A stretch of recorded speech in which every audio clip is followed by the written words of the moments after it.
Welcome to the show here. My name is Anthony Frey, and I will be addressing psychology and primarily dark psychology. I was asked because of my experience while in prison for 3 years, since I studied psychology the whole time, if I could share my insight and what I learned from their behaviors. Now, I'm not a PhD author or a PhD graduate or any kind of successful therapist or psychologist or philosophist, but I'm really good at learning, and I read a lot of books. I probably plowed through about 85 books while I was in prison, and during the whole time, I utilized my time in study, knowledge retention, and execution. I would actually go out and study the people that I was living with. And at times I would only live with about 25 people at one time, all the way up to 70 people at one time. And that's just in my particular block. I will say that I am excited about this YouTube series. I'm going to be very proactive in it as much as I can. I will try to explain everything properly. I'm not a teacher, I'm not a doctor, I'm not a psychologist, but I understand how this stuff works, and I've helped a lot of people while I was in jail, and it felt great to be able to help people who are struggling or having difficult times with understanding situations. So, a little bit about myself. I'm a mechanic by trade. I've gone to school for technical trades. I do have a college degree in automotive technology, but I plan to continue my education in psychology and push further in this, because this is some really interesting stuff. Having a mechanical background, usually it gives you the ability, or you have an ability, to understand something, how it works, and understand how to fix it. When you understand how something works, you understand how it should be, and then you learn the abilities on how to fix it properly. Or you can fix it in the wrong way, but to learn to fix it properly is important in success for anything. So thanks for watching. A big shout out to everyone. Like and subscribe my channel here. I'm trying to get it to grow. I'm going to make more videos. I'd like to touch bases on all this because I've noticed that there's a lot of confusion in psychology. And from all the books that I read, sometimes it gets really repetitive because there's not that much in psychology. It's been the same for hundreds of years. So let's start with my favorite subject and the most common subject that I'm asked about, and that's dark psychology, right? Everybody's curious on what dark psychology is. Well, the first book that I got when I went into jail was called Dark Psychology. Pretty blank, huh?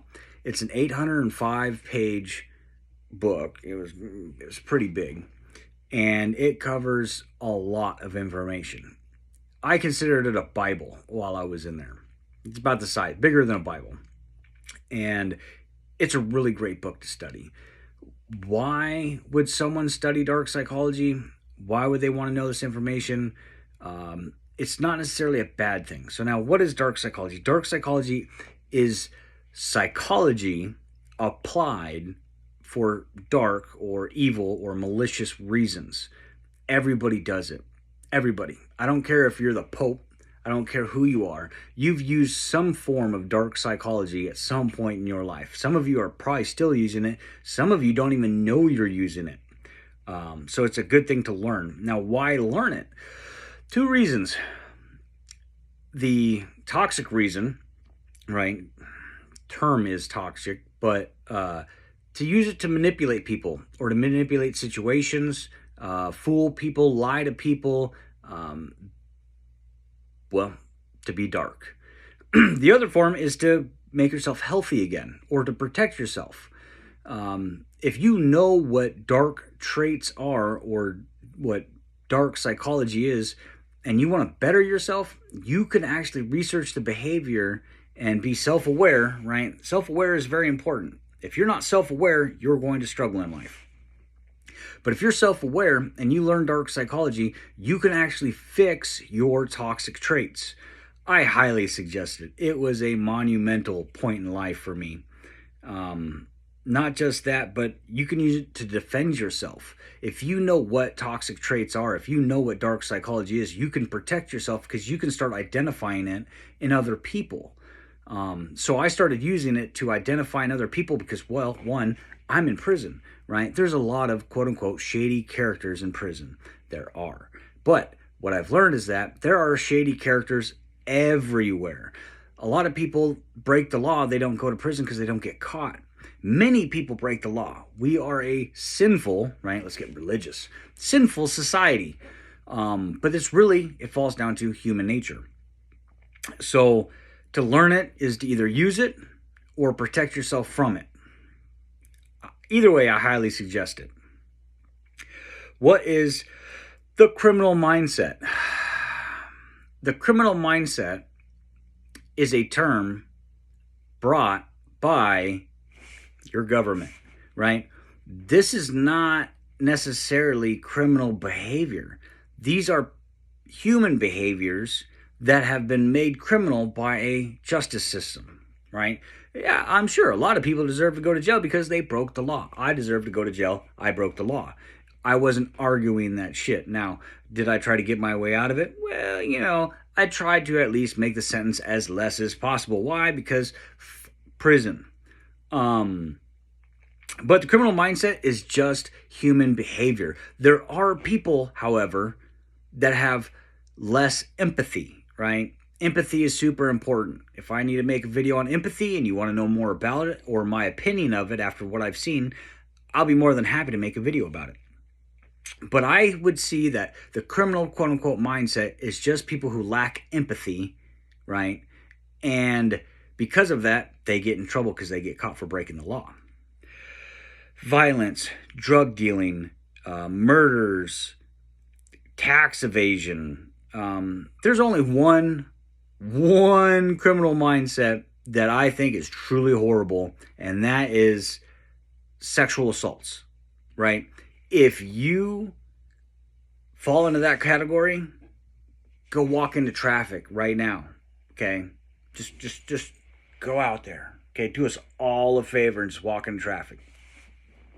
Because you have no empathy. You have no moral conscience. And we can get into that with sociopaths and psychopaths and stuff like that. I love those topics. I was diagnosed as a grandiose narcissistic sociopath with psychotic tendencies. Me, this guy, right? I was actually diagnosed with that at one point in time. I argued a little bit of it, and then I started doing research, and I was like, okay, maybe a little bit. But I wanted to not be that kind of person anymore. And I learned neurolinguistic programming. I learned framing. I learned what this stuff actually meant, and I didn't want to be like that kind of person. So I was able to address it, which you can do. Okay, you don't have to be toxic forever. So the criminal mindset, we can describe that in a very long video, or at least a very descriptive video. If you have questions on the criminal mindset, please shoot me those questions. I'd love to make a video about it. The 3 years in prison, studying the inmates, studying the COs, you can't get that kind of knowledge, okay, unless you actually go through it. It was priceless. Learning psychology in prison. You have a plethora of characters, different personalities, different backgrounds, different existences, different crimes. It was a smorgasbord, okay? And I would read these books, and like I said, I think I plowed through about 85 books while I was in prison, all MDM, PhD, some sort of books. I mean, even touched the Bible and the Quran, human behavior and philosophy. And to see this in a controlled environment of chaos is perfect. To me, prison was like a very strict boarding school. There was lockdowns and there was fights and everything, but there was fights in jail. There was fights in high school, man. I watched people get beat up in high school. I beat people up in high school. I got my ass whooped one time in high school. Okay. We're violent people. Humans are crazy. So learning it in prison was awesome. And if you have any questions on that, any questions about prison I did all 3 levels of custody. I was closed out custody. I went to a closed out prison, which is the second highest you can get. Max is the worst, and that's, you know, the 6x6 chain cell, blah blah blah blah blah. But I did closed out custody, medium custody, minimum custody, good behavior, worker wings. I was everywhere, and I studied it all the whole time. I also did a lot of art, and I got into art, became an artist, became a tattoo artist, got a lot of tattooing done everywhere. It keeps you out of trouble, and you're reading books while you're healing. So lots of good time there. Learning psychology in prison. Yeah, that was a great experience. If you have any questions, just ask. I'd love to make a video answering your questions. I don't know, why is it so popular about criminals in jail? You guys are sick. But I'm gonna make another video next, and I'm debating about what it's going to be on. I got 3 or 4 different topics that I'm really excited about. If you have any feedback or any comments or want a video, you know, I love narcissism. It was a big thing for me because I guess I was a huge narcissist, and I had to learn about it and to correct it and to be more empathetic towards people. But then I learned that there's a spectrum of everything, and a little bit of something is okay. Too much of something is bad. So thank you for watching my video. If you have any questions, shoot at me, message me on here. I'd love to make more videos. I'd love to get more followers. I'd like to actually hear some feedback, what people think about psychology and their opinions, because we learn from each other and everyone has a different perspective on a situation. And yeah, this should be fun. So please like and subscribe. Keep this going. I'll make another video, and I'd like to get more into this. Plus, we'll hit on some other subjects along the way, too. This should be fun.